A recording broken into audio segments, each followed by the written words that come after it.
Buen día, ¿me escuchan? Buenas noches. ¿Me escuchan? Hola, buen día, doctor. Buenas tardes. Sí, se escucha. ¿No se escucha? Sí, se escucha. Sí, se escucha. Bueno, de acuerdo. ¿Se escucha o no se escucha?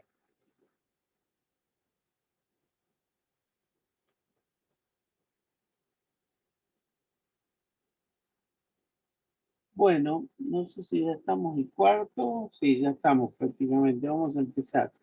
Bueno, el lunes tenemos el recuperatorio. Ya la semana que viene, después del recuperatorio, seguimos normal las clases. Les pido, por favor, sí, porque hemos visto en algunos casos algunos de ustedes que no estaban en condición de rendir el primer parcial y se presentaron igual, lo que nos obliga en esos casos a anular el examen y hacerlos ir al recuperatorio. Cumplan las consignas. Para mí es muy importante que nos respetemos. Que ahora tenemos una segunda parte. Si podemos, vamos a hacer 13, si no 2 prácticos. 2 seguros, por ahí hacemos 3. Pero preséntenlos en términos. Si tienen algún problema, me lo dicen antes que vence el término. Si hay falta de conectividad, lo conversamos. Si es necesario que yo me vaya a la casa de ustedes a buscarle trabajo en papel, lo voy a hacer. Lo que no voy a hacer es respetarles si me mienten o si me dicen algo que no es. Entonces les pido que sean cumplidores, que hagan los trabajos en términos y así no va a haber problema. Esta es la misma regla que la anterior. Si dejan de presentar un práctico, van directo al recuperatorio. Y si no me presentan los 2 o 3 prácticos, no van a poder rendir el segundo parcial. Así que sean cumplidores en eso y si hay algún problema, plantéenlo, que todo lo que se avisa como corresponde tiene solución. No me vengan el día antes del examen a decir que tuvieron una enfermedad terminal y se curaron milagrosamente el día del examen. Así que sigamos en buenas condiciones. Bueno, en esta segunda parte yo voy a tener las bolillas 9 y 10, prácticamente, no sé si todas, una parte, bueno, pero vamos a hablar de esta segunda etapa, que es la de los derechos económicos, sociales y culturales. Vamos a ver que con esta gama de derechos vamos a poder discutir sobre si hay un tránsito real de generaciones de derechos humanos y si es posible dividir a los derechos humanos en generaciones para hablar de primera, segunda y tercera generaciones, o si eso es una división académica que nos permite identificarlos. El problema es cuando nosotros dividimos a los derechos humanos en generaciones, pero después decidimos que algunas generaciones tienen derechos humanos más poderosos que otras. Por ejemplo, que los derechos humanos de primera generación, o sea, los derechos individuales, los civiles y políticos, por ejemplo, son derechos inmediatamente dignos de protección. ¿Ves? Los económicos, sociales y culturales, como por ejemplo el derecho a la vivienda, a la educación, a la salud, son derechos que podemos exigir, pero si el Estado puede, o si el Estado reglamenta. Entonces, pareciera que hay derechos que son de primera y otros de segunda. Entonces, si nosotros hacemos un tránsito generacional de los derechos para decir que algunos son más importantes que otros, eso no sirve, porque desarma los principios generales en materia de derechos humanos, como la progresividad, esto de que los derechos humanos aumentan por adición, pero nunca disminuyen por sustracción, o la universalidad, que son derechos para todo el universo de personas. Bien, entonces nos vamos a encontrar que esta segunda generación de derechos tiene algún grado mayor de dificultad. Vamos a ver si buscamos la filmina correspondiente y empezamos con el desarrollo de la clase.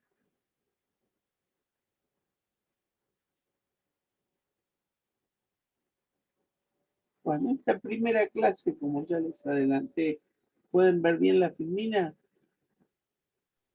Sí, se ve bien. Profesor, se ve bien. Como ya les adelanté, esta bolilla nos va a hablar y este punto de cuál es el tránsito histórico y generacional de los derechos humanos. Por eso vamos a empezar con una pequeña reseña de lo que hemos visto para después avanzar sobre lo nuevo. Sabemos entonces que los derechos, siempre tenemos que saber qué son los derechos que regulan la dignidad y la existencia misma de la persona humana.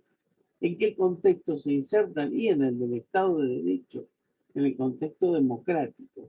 ¿Y cuáles son? Bueno, aquellos que integran las distintas generaciones de derechos humanos. O sea que integran un catálogo de derechos, de prerrogativas, que se supone que no pueden ser suspendidos ni siquiera en estado de excepción.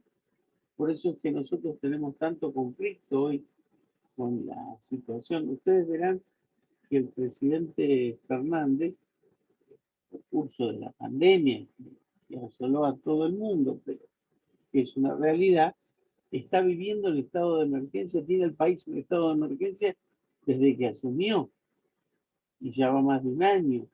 Entonces, esa es una situación totalmente irregular. Entonces, ahora nosotros, justamente con el tema que vino con Palacios, que es poder de policía, vemos cómo en la emergencia hay también un poder de policía, porque siempre los derechos se ejercen conforme a las leyes. Y siempre los derechos se ejercen de manera que todos los podamos ejercer. O sea que no hay derecho absoluto para nadie. Nadie tiene el goce absoluto de un derecho, porque eso quiere decir que hay otro que va a tener la negación absoluta de un derecho. Por eso se dice que todos los derechos son de un goce relativo para que todos puedan tener ese goce relativo. Por eso es que existe el poder de policía que hace a la reglamentación regular de los derechos. Pero también está el poder de policía de emergencia, que es el que los reglamenta en estos tiempos tan duros. Y entonces acabamos todos los conflictos que se generan cuando el Poder Judicial tiene que estar constantemente evaluando si en la emergencia el poder administrador, que es el del presidente, puede pasarse la vida haciendo decretos de necesidad y urgencia, sustituyendo al Congreso, que eso se puede hacer excepcionalmente, pero no cotidianamente. Y después, además, en esos decretos excederse. Fíjense cuáles fueron las dos decisiones últimas del presidente Fernández. Dictó un decreto que en razón de la pandemia dijo tenemos que cortar la escolaridad presencial y la escolaridad ahora sea virtual. Entonces, algunos gobernadores que se corresponden con provincias que son afines al justicialismo han dicho, bueno, está bien, corresponde, el presidente ha ejercido regularmente el poder de policía y dada tamaña emergencia y el aumento del COVID tan grande, está bien que no haya escolaridad. Y otros, como por ejemplo el intendente de la Ciudad Autónoma de Buenos Aires, que en la relación federal tiene el estatus de una provincia, eso después de la reforma del 94. Ustedes saben que el artículo 5 les da el derecho a la autonomía a las provincias, siempre y cuando regulen alguna cuestión, entre ellas la educación primaria. Entonces, ¿qué dice Rodríguez Larreta? Usted, señor presidente, no se puede meter en la forma en que yo regulo la educación primaria, porque esa es una atribución que le corresponde a cada uno de los sujetos de la estructura federal argentina. Entonces usted no le puede regular ni a cada provincia ni a la Ciudad Autónoma de Buenos Aires la manera en que va a manejar su escolaridad. Bien, salvo que la provincia o la ciudad lo permita, yo no se lo permito. Y ahí fue Rodríguez Larreta a la Corte a discutir que por un decreto de necesidad y urgencia el presidente invadió la relación federal y le quitó a uno de los sujetos de la federación la potestad para regular su educación primaria o secundaria en el ámbito de la ciudad. Claro, planteado esto, que por otra parte la Corte todavía no resolvió, yo les digo qué es lo que veo ahí. Yo veo claramente que el presidente invadió la relación federal aduciendo emergencia en un decreto que no justifica por qué suspende la escolaridad. Yo creo que si el presidente hubiera dado una razón suficiente para suspender la escolaridad, porque la pandemia es gravísima, porque la estadística, no sé. Pero no dio nada de eso, invadió y lo hizo mal. Si hubiera dado fundamentos suficientes, me parece que el presidente hubiera ejercido el poder de policía de emergencia razonablemente, porque cuando está en juego la salud pública de la nación, no se puede hacer prevalecer la relación federal cuando está en juego la salud de todos. Pero eso hay que demostrarlo. ¿Y por qué hizo eso el presidente? Porque el Ejecutivo no tiene cancha, no tiene fortaleza para legislar y se la pasa legislando. ¿Quién debió haber hecho esta regulación? El Congreso de la Nación, fundando la ley, que diga por qué se faculta al presidente a regular la escolaridad o no escolaridad hasta que pasen tan graves grados de pandemia. Entonces yo creo que la Corte tendría que decir, sí, el presidente invadió. Si hubiera fundado bien, le hubiéramos dicho que tiene razón. No fundó, ese decreto está mal hecho. Fíjense que no es casual que hoy el presidente tomó la decisión de ese decreto de necesidad de urgencia, mandarlo al Congreso para que lo transforme en una ley. ¿Eso qué nos demuestra? Que de entrada el Congreso pudo haber legislado la cuestión y que el presidente estaba abusando de alguna manera de ese poder de usar la emergencia. Y Rodríguez Larreta, en vez de consensuar y decir, yo sé que realmente acá hay una emergencia brava, y decir, bueno, vamos a ver si hacemos burbuja o qué sé yo, se fue a la Corte y le dieron a la justicia el rol de motivar la acción política. En definitiva, con esto les quiero decir, los derechos fundamentales integran un catálogo de prerrogativas que no pueden ser suspendidos ni siquiera en estado de excepción. Profesor, ¿le puedo hacer una pregunta? Esto es, Respecto de esto, cuando usted dice que el presidente debería haber fundado bien, ¿quiere decir esto de que lo debería haber enviado al Congreso? ¿A eso no, se refiere? aún, aún haciendo un decreto de necesidad de urgencia, que el presidente puede dictar un decreto de necesidad de urgencia para regular la materia de salud pública en emergencia, pero lo debe fundar. Si ustedes ven ese decreto, no hay ningún fundamento suficiente para decir por qué interfiere en algo tan importante como la relación jurídica federal. ¿Me entendés lo que te digo? El presidente no fundó su decreto. Ahora, que todo está en la Corte, ¿cuál es la, la jugada del Ejecutivo? Y lo voy a mandar al Congreso para que lo funden y hagan una ley como la gente y me validen la decisión. Bien, ¿qué es lo que tendría que haber hecho en el primer momento? Porque algo tan importante como regular la salud pública de toda la nación y eventualmente suspender las clases, debía haber salido del Congreso. Con esto les digo que por eso yo digo que estos derechos fundamentales no pueden ser suspendidos ni siquiera en estado de excepción. Y cuando son limitados, porque no es que el presidente suspende el derecho a la educación, lo hace virtual ese derecho, lo limita mucho. Y sabemos que esa limitación puede tener alcance de suspensión, porque sabemos perfectamente bien que hay familias que tienen un teléfono celular para toda la familia. Entonces, o el padre va a trabajar o el chico hace los deberes. Bien, y hay familias que no tienen ni un celular para toda la familia. Esos directamente no tienen el derecho. Entonces acá tenemos que ser muy delicados porque podemos ser teóricos, ir a la técnica, ir a la corte, que la corte diga se suspenden, no se suspenden, pero la realidad es que estamos viviendo tiempos violentos y de alta emergencia, donde la imposición democrática es negociar, consensuar, acordar, concertar y no oponerse, porque como es un año electoral, a ver quién la tiene más larga y en el día de la elección se van a acordar que este presidente lo dejó sin escuela o que este intendente lo llevó a la escuela y lo mató del COVID. Bien, no se pueden jugar esas cartas tan abiertamente pensando en la especulación electoral y no en la gente. Esto, discúlpeme, es un pensamiento personal, pero para decirles que los derechos están ahí para ser resguardados. Bien, y sobre todo cuando son derechos económicos, sociales y culturales. ¿Qué es lo que se impone? Primero, en todos los casos, cuando hablamos de derechos fundamentales, delimitar el bien jurídico que vamos a proteger. La vida, la salud pública, la propiedad, la libertad, el libre tránsito. Por eso era más fácil cuando decíamos Y no se puede ir a pasear a la plaza, sí se puede sacar a dar una vuelta a la manzana al perro, se puede reunir hasta 5, 10 ya es un problema. Se puede ir a surfear a la playa, pero no se puede jugar un partido porque son 5 contra 5 y son 10. Estamos frente a decisiones que tocan los razonables, pero cuando decimos le quitamos la escolaridad a los pibes del AMBA o dejamos a un montón de gente sin camas COVID por la imprevisión de no haber podido o no haber sabido comprar vacunas, ya no estamos delimitando adecuadamente el bien jurídico que queremos proteger. También tenemos que saber cuál es la vinculación que tienen estos derechos que queremos proteger con la Constitución. Hay derechos que están enunciados en la Constitución y hay derechos que no. Entonces, algunos tienen esa protección privilegiada que ofrece la Constitución.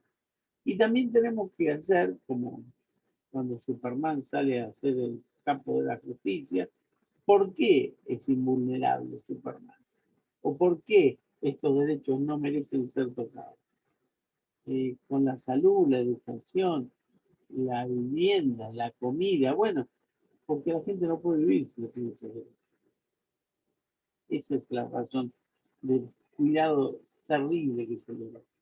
Entonces, señalar la existencia de derechos fundamentales quiere decir que a ciertas situaciones ventajosas que están instituidas por el orden jurídico como situaciones valiosas, el sistema les asigna un nivel reforzado de tutela. Como no es lo mismo las zapatillas para andar por ahí que las zapatillas para hacer deporte de alta competición. Esas últimas están más reforzadas, vulcanizadas, más cuidadas, tardan más en gastarse o están preparadas para un uso más reforzado. Bueno, los derechos humanos son zapatillas de alta competición.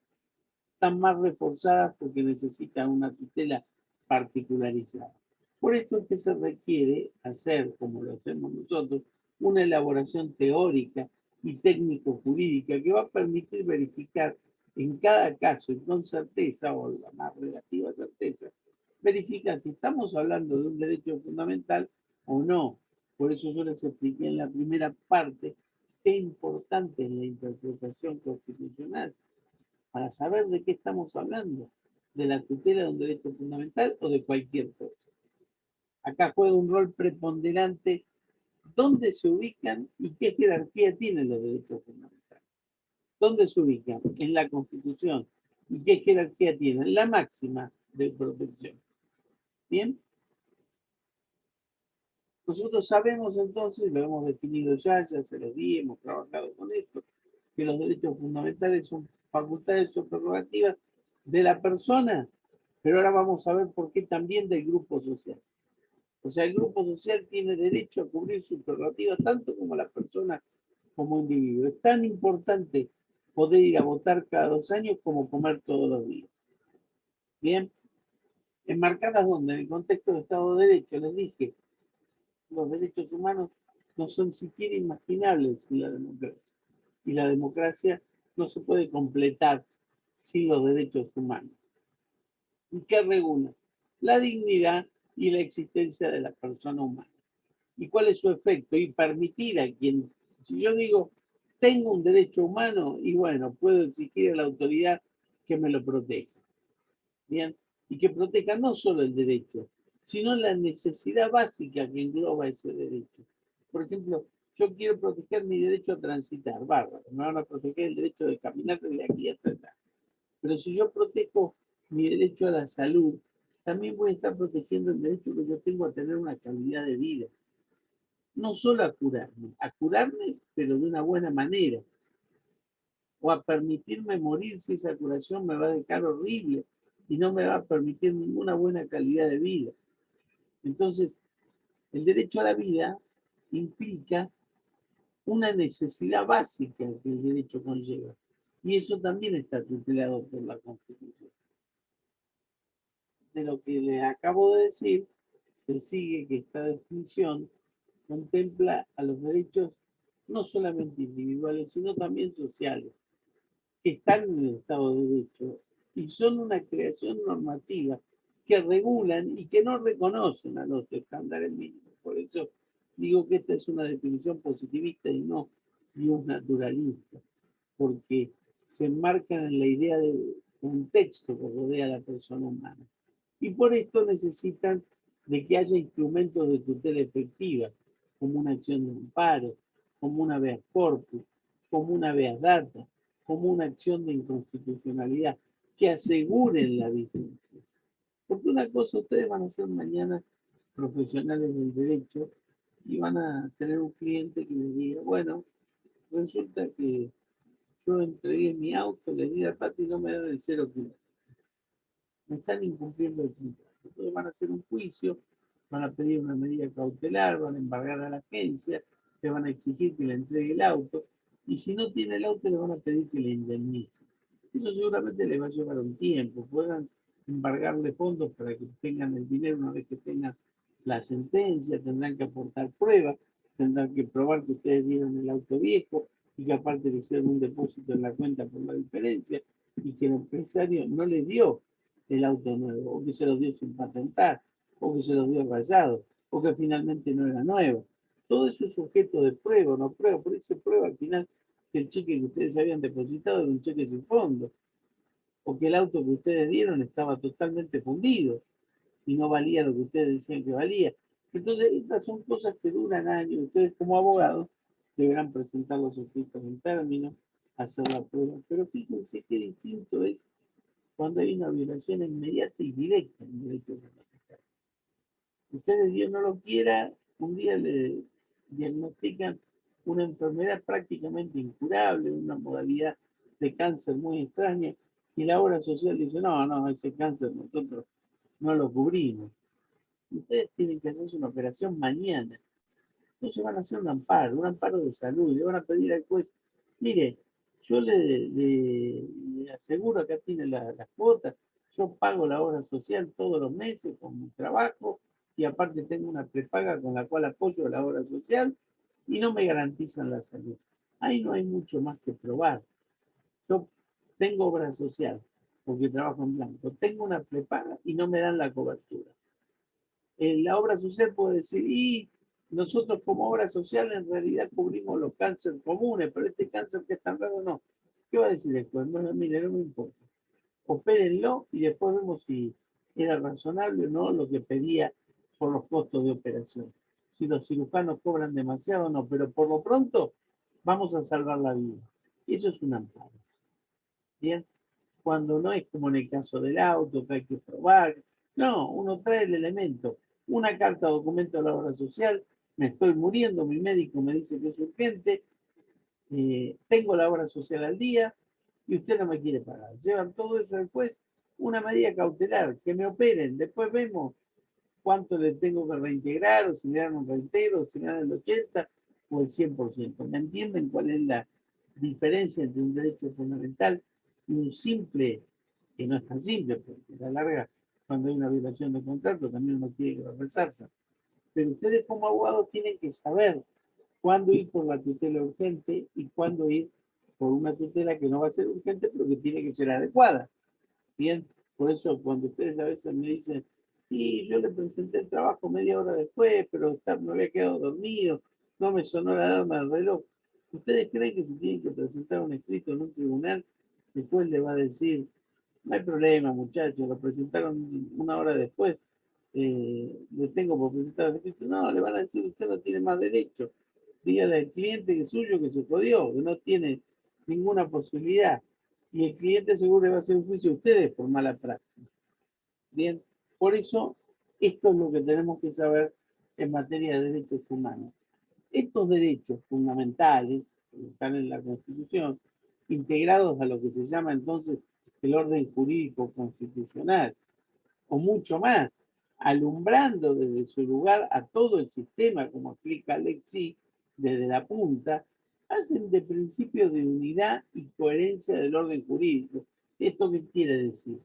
Que si la renta se quiere exceder, que si Fernández quiere hacer un decreto mal hecho, si el Congreso no legisla lo que tiene que legislar, siempre va a haber un ciudadano con la Constitución en la mano que va a poder hacer un planteo para que los jueces pongan las cosas en su lugar. Lo que pasa es que es como siempre. Los jueces tienen que ser el último resguardo de las instituciones, pero no el resguardo del debate democrático. Eso lo tienen que saber hacer los políticos. La discusión, la negociación, la concordancia en objetivos, la oposición constructiva. Bien. ¿Qué pasa, dicho esto, con el tema de las generaciones históricas de los derechos humanos y cómo esto se proyecta institucionalmente? Esto de que se habla de una dimensión generacional de los derechos fundamentales. La primera generación, derechos civiles y políticos. La segunda generación, derechos económicos y sociales. Y la tercera generación, derechos vinculados con el ambiente, con el usuario y consumidor, con la idea de paz. Pareciera ser que cada generación de derechos volatiliza más la idea de derechos. Fíjense, si alguno tiene una constitución en la mano, ¿alguno trajo tiene la constitución por ahí?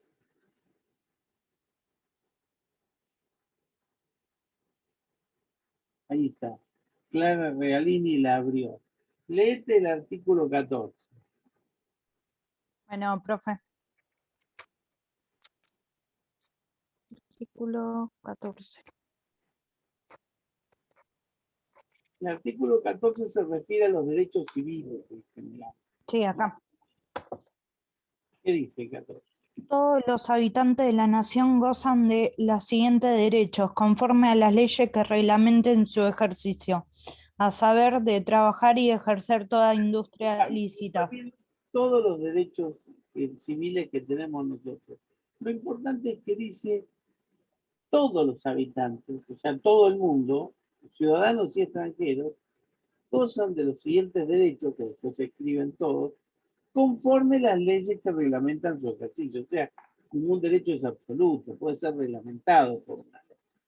A saber, 2 puntos, y desarrollan los derechos. Esto para los derechos civiles. O sea, si yo, por ejemplo, ahí la Constitución habla del derecho a contratar, etcétera. Si a mí me violan uno de estos derechos, al derecho al libre tránsito, yo voy a un juez y le pido que me ponga en ejercicio de este derecho. El juez lo va a hacer, porque es bastante fácil para los derechos civiles reponerlos cuando alguno molestó el ejercicio. En vez con los derechos económicos, sociales y culturales, pareciera ser que la regla es distinta. Igualmente ustedes van a ver que acá siempre hay materia para que ustedes como alumnos se manden más. Miren, yo en un examen, me acuerdo que había un chico que estaba dando examen y venía bastante, ¿no? El primer punto no sabía, el segundo punto no sabía, el tercer punto muy flojo. Digo, mira, vamos a hacer así. Yo te voy a hacer una última. Si me la respondes bien, te vas y tenés un 4. Pero si me la respondes mal, te vas y te vas desaprobar. Háblame de cualquier derecho del artículo 14 y desarrollámelo. Y el pibe muy seguro me dice, bueno, le voy a hablar del derecho a saber. Digo, bueno, si vas a hablarme, háblame con propiedad. La Constitución no enuncia el derecho a saber, enuncia el derecho a enseñar y aprender. Está en el artículo 14, no hay un derecho a saber. Dice, sí, porque hay el derecho a saber mucho, a saber poco, a saber más, que sí, que no, que sí, que no. Digo, bueno, a ver, agarrá la Constitución y léeme y decime dónde está el derecho a saber. Clara, volveme a leer el artículo 14.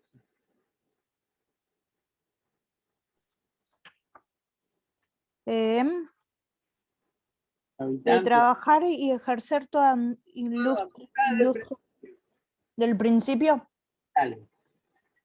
Todos los habitantes de la nación gozan de los siguientes derechos, conforme a las leyes que reglamenten su ejercicio, a saber, de trabajar y ejercer toda industria ilícita, ¿Me de entiendes? navegar y Clara, comercio. que quería que lea. Está perfecto. Se creyó que ese a saber, que quiere decir como por ejemplo, era un derecho. Bien, entonces, aún en los derechos más fácilmente enunciables puede haber errores. Pero lo que tenemos que saber nosotros, saber, enseñar y aprender, es que el artículo 14 enuncia derechos que se pueden hacer efectivos simplemente con ir a un juez y pedir que los reponga. Pero, Clara, léeme el artículo 14 bis, como está enunciado, que viene después del artículo 14. Hoy te estoy haciendo trabajar.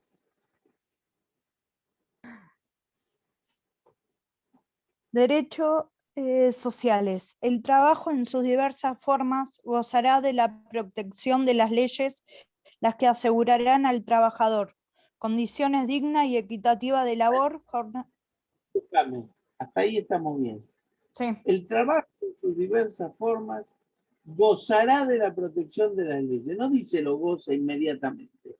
Lo gozará en algún momento de la protección de las leyes, que van a tener que asegurar a los trabajadores protección contra el despido, la vivienda digna, indemnización contra el despido arbitrario, vacaciones pagas. ¿Esto qué quiere decir? Que ya el constituyente se dio cuenta que con los derechos económicos, sociales y culturales había otra regla, no se podían ejercer inmediatamente. O sea, si yo quiero la vivienda digna, no puedo ir a un juez y decirle, mire, deme la vivienda digna. ¿Por qué? Porque el juez le va a decir, mire, lo que es necesario es que se haga un plan de vivienda. Entonces, acá pasó algo bastante interesante. Con estos derechos económicos, sociales y culturales, había un problema, porque eran derechos en los cuales el político, el sociólogo del tiempo que fue el siglo XIX, se dio cuenta que denotaban las miserias y las imposibilidades de la democracia. Que algunos derechos los podía dar de inmediato, pero otros no. Entonces se buscó la idea de ver cómo se podía hacer para que estos derechos también pudieran ser garantizados. Entonces lo primero que inventaron primero los mexicanos con la Constitución de Querétaro de 1917, que inventa el constitucionalismo social, y después los alemanes en el 19 con la Constitución de Weimar, inventaron este constitucionalismo social en el cual era imprescindible la colaboración del Estado.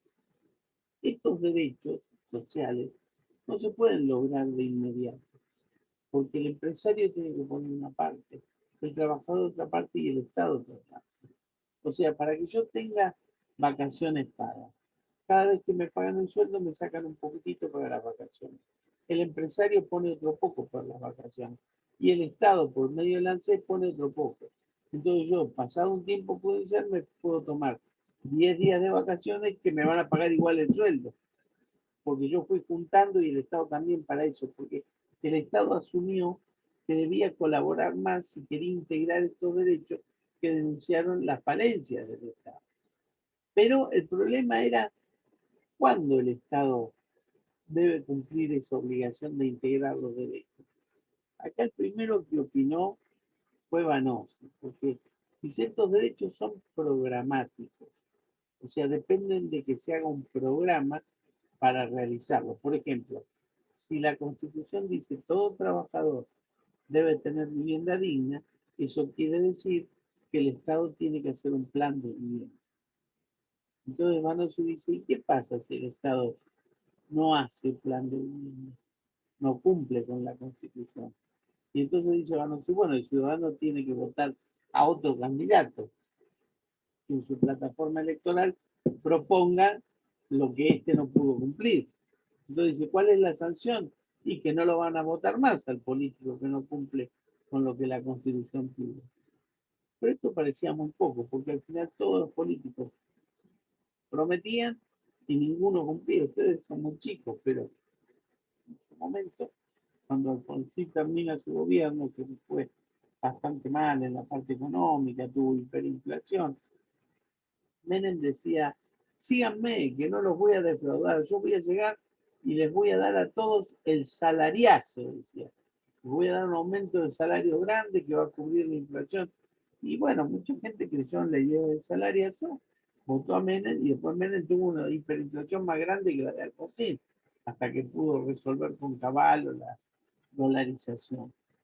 Pero después un periodista le preguntó a Menem, y le preguntó por qué le prometió el salariazo a la gente. Y porque si no, no me votaba nadie, dijo Menem. O sea, la idea era que parecía ser que los derechos económicos, sociales y culturales eran como un mal sin cura, porque no se podía hacer nada para que el Estado cumpliera con su parte. Es más, a este se lo llamó el constitucionalismo promesa. Esa decía promesa incumplida, porque los derechos sociales no se cumplían. Uno que trató de dar una mejor solución a este problema fue Vidal Campos. Vidal Campos, en el año 1987-88, escribe un librito chiquito que se llama Las obligaciones en el derecho constitucional. Ese libro decía, si la teoría de las obligaciones, que frente al cumplimiento, hay obligaciones indemnizadas, etc., y en derecho civil está tan desarrollada, ¿cómo puede ser que no haya una teoría de las obligaciones en el derecho constitucional para que el Estado deba cumplir cuando no cumple como es debido? Entonces, Vidal Campos inventó esto que se llama la inconstitucionalidad por omisión. Nosotros estamos acostumbrados que cuando un hecho viola la Constitución, lo declaramos inconstitucional. Por ejemplo, si Alberto decidió limitar las potestades del gobierno de la Ciudad de Buenos Aires por medio de un decreto de necesidad de urgencia, sin fundarlo, ese decreto lo declaramos inconstitucional. Bien, pero ¿qué pasa si frente a la terrible pandemia Alberto no toma ninguna decisión? O como había pasado con los jubilados, no se actualiza, el Congreso no cumplía su rol de actualizar ni los saberes. Entonces, cada tanto el Ejecutivo los actualizaba por decreto cuando quería. Entonces, un jubilado puso una demanda y ¿qué dijo la Corte? El Congreso cometió inconstitucionalidad por omisión, porque no hizo ninguna ley para actualizar los salarios de los jubilados. Entonces, los intimamos a que legislen esta cuestión, porque están incurriendo en falta. Y el Congreso tuvo que hacer la primera ley de movilidad jubilatoria. Ahora ya tenemos 3 leyes. Hubo 2 leyes y una tercera que modificó Alberto. Alberto no, el Congreso en tiempo de hoy.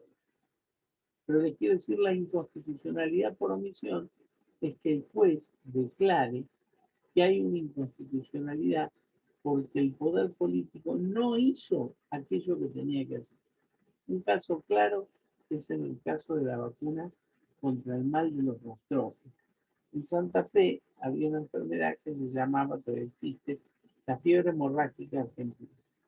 Es una enfermedad por un virus que los chicos se sangran por la nariz, bueno, finalmente pueden llegar a morir si no toman el antibiótico. Pero hubo una investigación muy importante a lo largo de 20 años y se encontró la vacuna y la solución a esta fiebre hemorrágica argentina.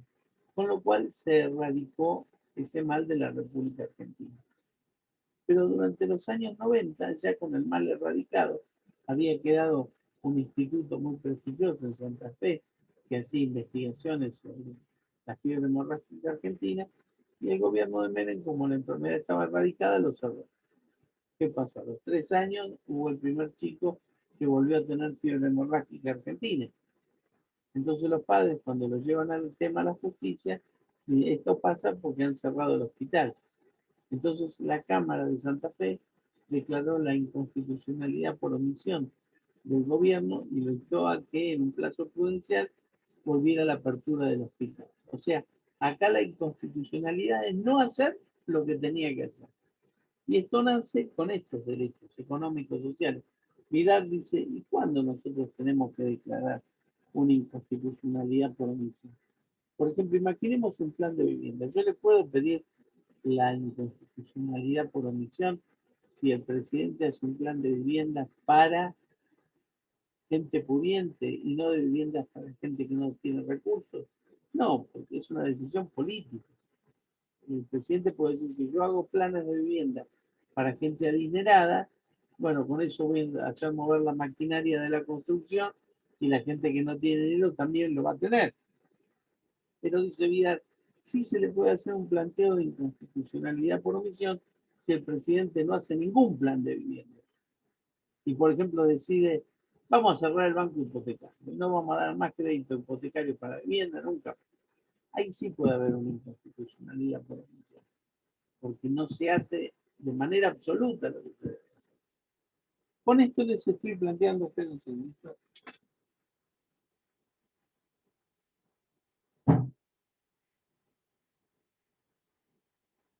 Con esto les estoy planteando básicamente la grave problemática que presentan los derechos económicos, sociales y culturales. Los derechos de primera generación nacieron con un marcado carácter instrumental e individualista. Yo voto para hacer fuerte a la democracia, yo trabajo para hacerme de un capital, porque el liberalismo estaba muy vinculado al capitalismo. Siempre hablamos de las libertades individuales, en defensa de la persona, basados en la determinante no injerencia y autolimitación de los poderes públicos en el ámbito de la privacidad individual. El poder de policía europeo, limitado a la seguridad, salubridad y moralidad, el Estado que se metía mínimamente. En ese momento la economía y el derecho constitucional estaban muy de la mano, era muy creíble la idea de Adam Smith, que decía que todos sean egoístas, total, los que se excedan en los precios, el mercado los va a sacar de la competencia, que el mercado sería el lugar donde mágicamente y sin intervención del Estado se juntan la oferta y la demanda. Entonces,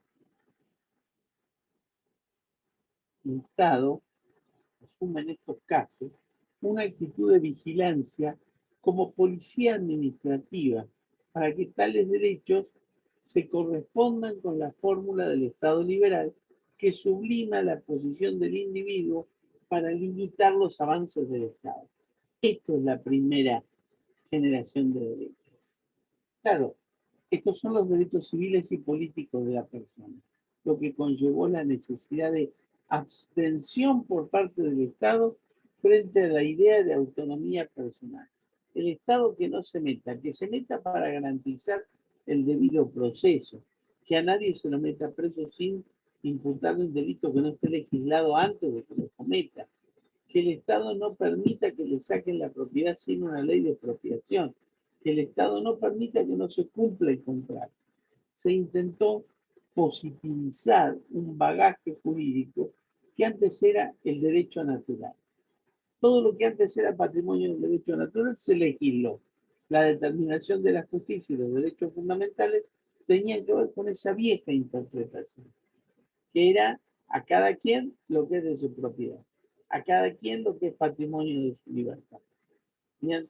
¿Y cuál era el marco de igualdad privilegiado? Y la igualdad formal, la igualdad de oportunidades. Bien, a cada quien según su idoneidad. ¿Quién va a entrar en el trabajo? El más capaz, el que más trabaje. A cada quien según su capacidad. Bien, la idea era que el derecho no se separase del todo de la idea prevalente de moral de la bien, la moral liberal. ¿Qué pasa con los derechos de segunda generación?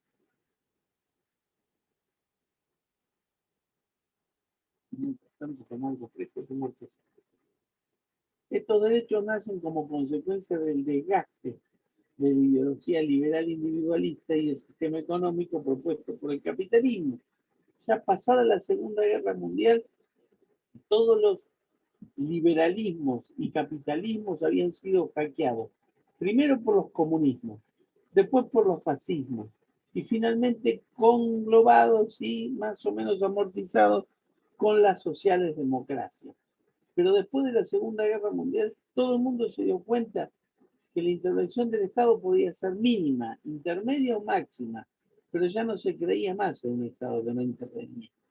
Porque el Estado que no intervenía nunca había generado ese derrame que hablaban los liberales, que cuando todos los ricos estén llenos de plata iban a derramar para que los pobres también la tuvieran. Se despliegan acá con éxito las acciones reivindicativas de los movimientos económicos, sociales y culturales. Vean ustedes que aparecen los movimientos gremiales y toda esta socialdemocracia que hace a la larga caer al comunismo. Porque ¿qué pasó? Los reclamos sociales se empiezan a hacer a partir de los sindicatos y no pretendiendo que el capitalismo sea el germen de su propia destrucción. Entonces tenemos límites para los reclamos, que es justamente la convención colectiva de trabajo. Y entonces con eso el capitalismo se va acomodando, pero desde una nueva visión, el capitalismo social, un capitalismo con la inteligencia de entender que hay que desparramar un poco para los que no tienen, porque el trabajador es ahora la gallina de los huevos de oro. Si no protegemos al trabajador, el capitalismo no puede marchar. Esto es lo que decía que cuando los empresarios decían, y yo no les puedo pagar las vacaciones, no les puedo pagar nada porque estoy fundido. Entonces el Estado dice, bueno, yo pongo una parte, ponga usted otra, vamos a inyectar dinero, porque lo que interesa acá es que haya demanda de cosas, haya un poquito de inflación para que la máquina empiece a funcionar otra vez. Entonces, en este periodo, los derechos fundamentales se expresan como prerrogativas de participación y requieren una política activa de parte de los poderes públicos. Entonces, acá, en la época de los derechos económicos, sociales y culturales, es donde se hacen los grandes hospitales, las escuelas, las universidades, los centros de salud, los centros educativos generalizados, y se impone un desarrollo más global para que poder generar unas sociedades más capacitadas. Una concreta política activa de parte de los poderes públicos realizada a través de técnicas prestacionales y la actuación potente de los servicios públicos. Por ejemplo, yo tengo un tío abuelo que vive en París y él ahora está viviendo en Clichy-sous-Bois, que es como decir de Mar del Plata, está en Batán, en las afueras. Porque toda su vida vivió en París, pero se jubiló y con la plata de jubilación no puede pagar los impuestos de su casa de París. Se movió de Clichy-sous-Bois en una casa muy linda y dice, lo que pasa es que a mí el Estado me saca como el 60% de lo que yo gano en impuestos. Y ahora que estoy jubilado voy a ganar menos todavía. Pero claro, si mi tío se corta un dedo o tiene un cáncer más terrible, el sistema de salud es increíble, porque yo lo viví. El sistema de educación en Francia es increíble. O sea, uno paga mucho, pero se rebosa de servicios que ofrece la socialdemocracia. Uno ve dónde está el dinero del impuesto y ve cómo los servicios, los transportes, la salud, la educación, están todos regulados, pero muy bien provistos. Bien, esto es la socialdemocracia. Las distinciones entre derechos civiles y políticos y después derechos económicos, sociales y culturales se basan en una pauta que es sesgada y naturalista del rol y funcionamiento del aparato estatal. Claro, porque en los derechos civiles y políticos el Estado era garante de qué? De la justicia y de la defensa. En los derechos económicos, sociales y culturales el Estado es garante de la calidad de vida y del desarrollo social. Este periodo impone la vida de generación de obligaciones positivas por parte del Estado. El Estado de los derechos económicos y sociales y culturales no le alcanza con no meterse, con decir yo no hice nada, ¿eh? No, el Estado tiene que decir yo hice lo necesario, construí escuelas, di educación, di cultura, di salud, di trabajo, ¿bien? Quien debe erogar recursos para la realización del nuevo contexto de derecho. Esta, desde ese entonces, es la sustancia, el núcleo o contenido esencial del derecho. Si antes el contenido del derecho era la libertad para ser, hoy era la igualdad para equilibrar. Bien, entonces, tanto los derechos civiles y políticos como los económicos, sociales y culturales constituyen, además de prerrogativas jurídicas, o sea, normas que están en la Constitución, o más vale principios, como yo siempre les digo, también implican un complejo de obligaciones positivas y negativas que incumben a los estados que los consagran en los sistemas jurídicos.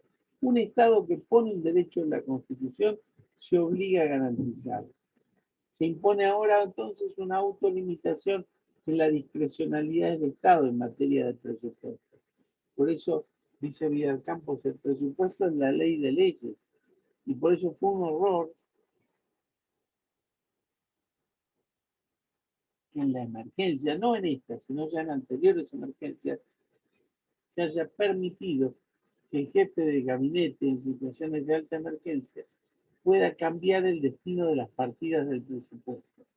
O sea, el Congreso votó 100 millones para escuelas y 100 millones para hospitales.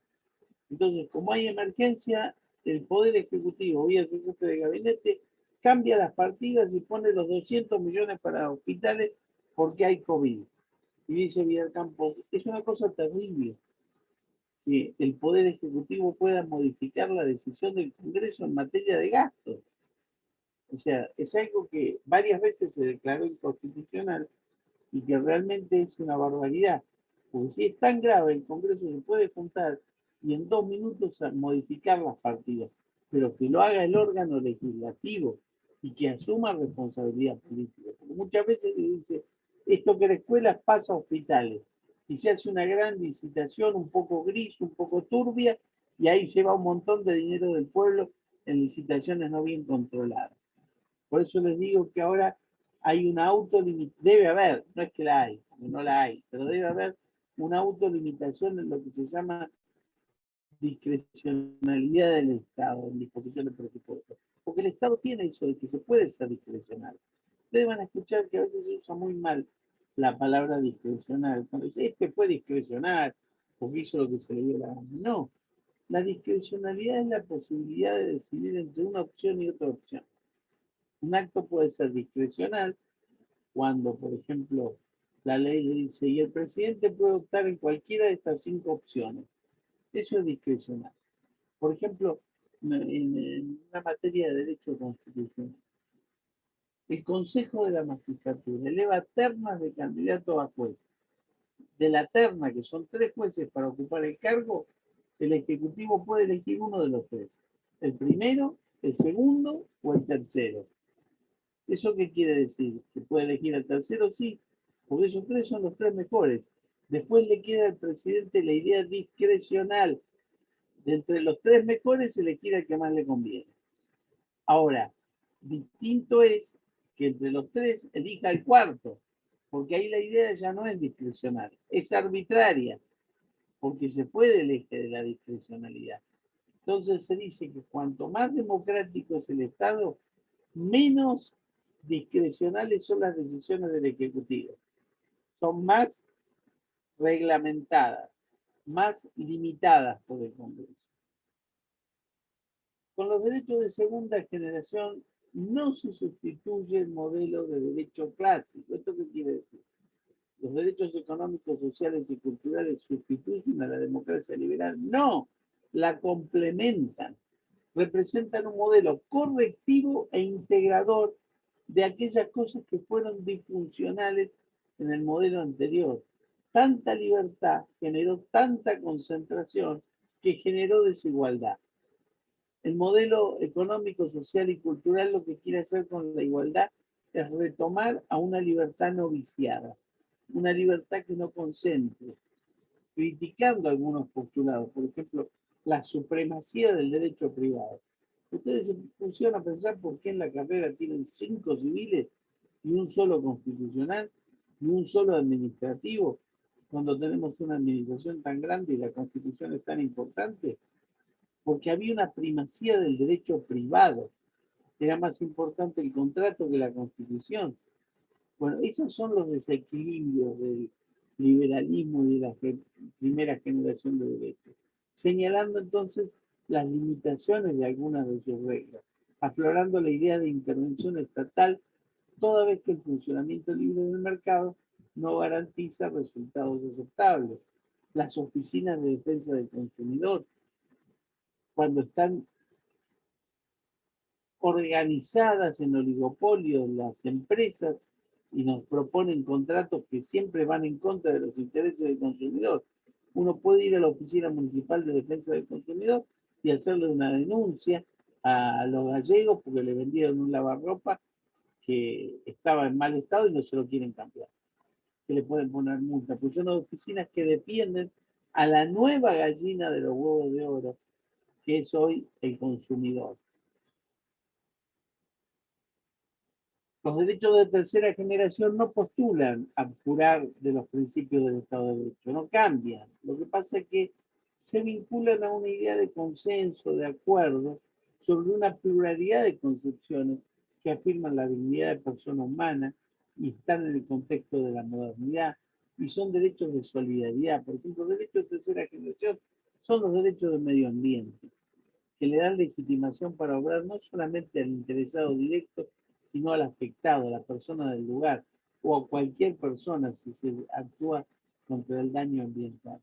Porque cuando se trata de derechos de tercera generación, el daño es expansivo. Si nosotros tenemos la planta de tratamiento de efluentes cloacales que funciona mal, va a tirar desechos en toda la costa. Entonces una persona que vive en el puerto puede hacer una acción contra la planta de efluentes si funciona mal.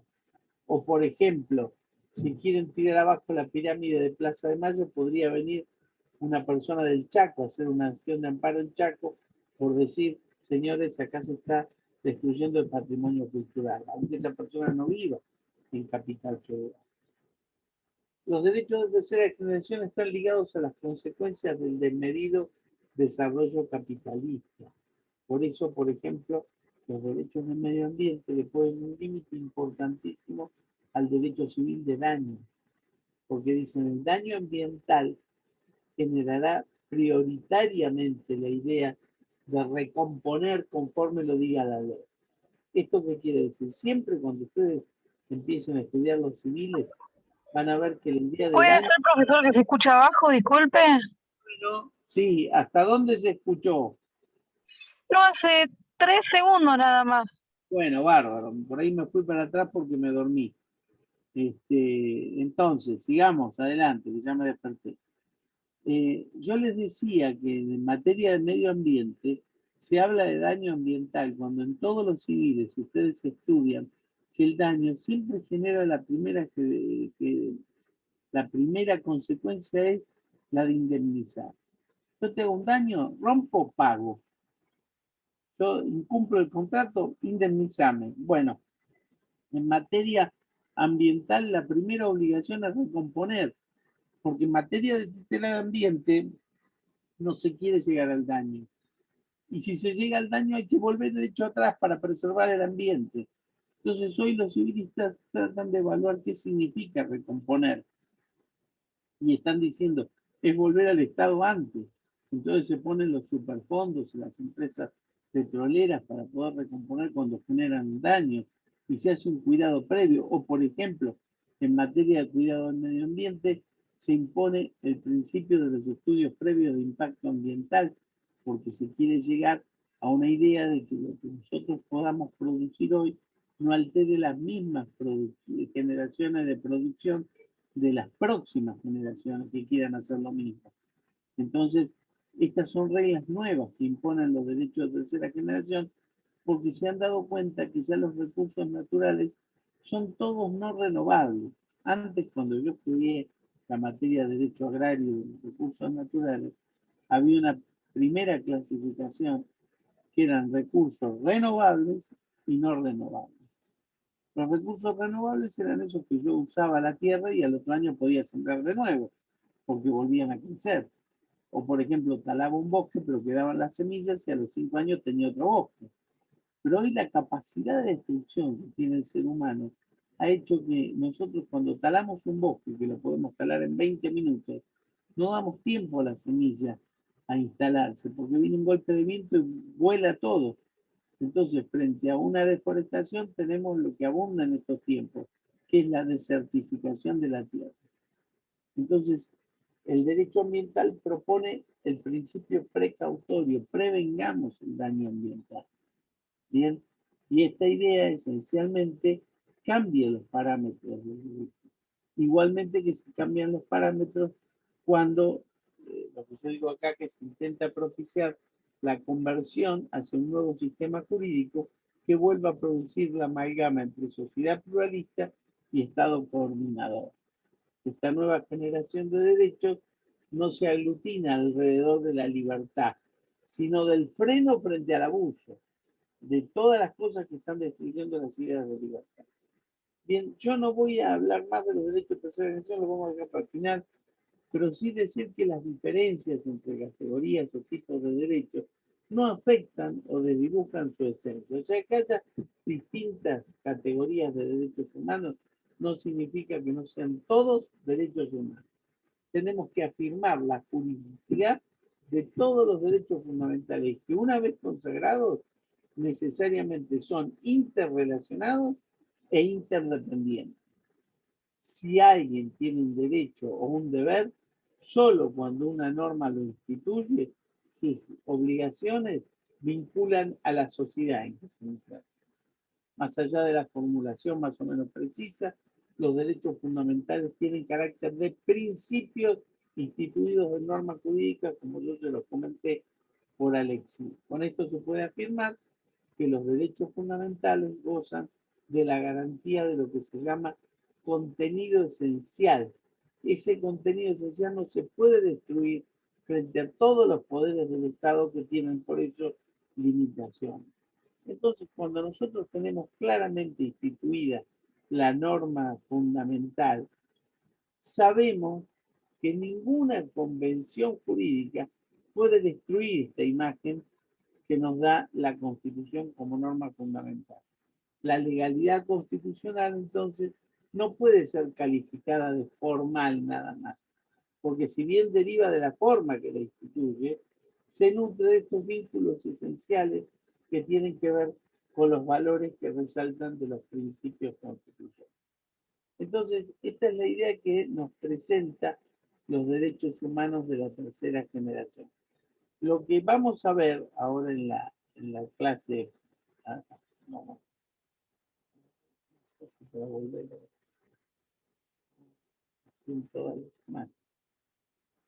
A ver.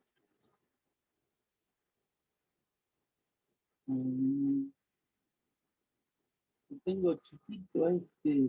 A ver.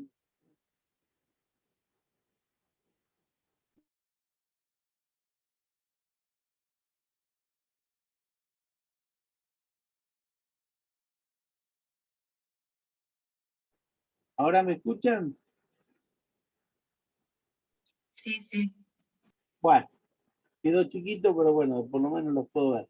Bueno, les quería decir que en la próxima clase vamos a ver cómo los derechos económicos, sociales y culturales fueron evolucionando desde el sistema interamericano de derechos humanos. Bien, cómo el Pacto de San José de Costa Rica y el Pacto de San Salvador pudieron desarrollar los derechos económicos y sociales en el mismo ritmo que el derecho argentino.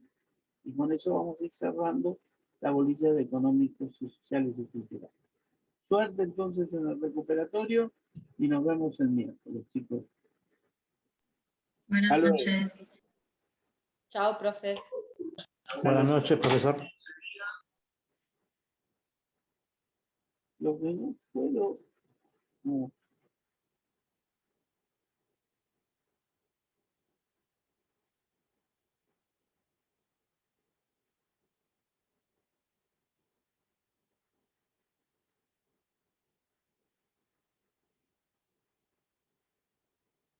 Ahí.